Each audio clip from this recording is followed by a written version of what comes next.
Hello again, Dr. J here with you, bringing you the best in alternative milestones for the last 6 weeks on the only YouTube channel that matters. I ended up combining Wednesdays and Thursdays into one block since we only had the one from Wednesday.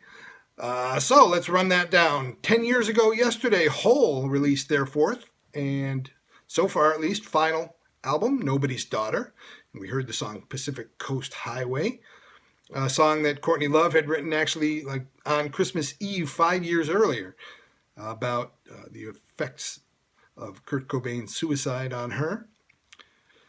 This wasn't played. It's not really an alternative milestone, but happy birthday to YouTube, since that's our current platform. YouTube started 15 years ago on Thursday. Before Hole, we had the Dead Milkmen with the song If You Love Somebody, Set Them on Fire from their fifth album, Metaphysical Graffiti, which celebrated its 30th anniversary yesterday, Thursday. That album name and the cover are both a play on the Led Zeppelin album, Physical Graffiti. And drummer Dean Clean said of this album that some would say that we finally learned how to play our instruments. So I guess they were getting better. All of the touring, all of the concerts, and all of the albums, they were finally getting good.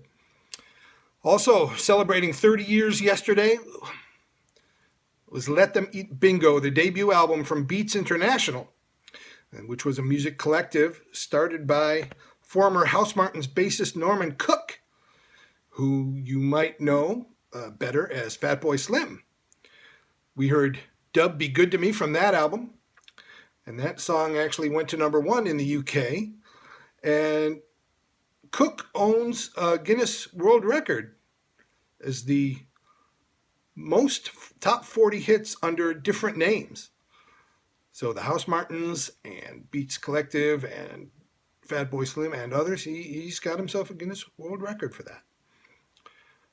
Before that was Men at Work with the song Everything I Need, which was the lead single from their third album, Two Hearts, which celebrated 35 years on Thursday. There was a lot of turmoil in the band as they came off a brief hiatus to record that album.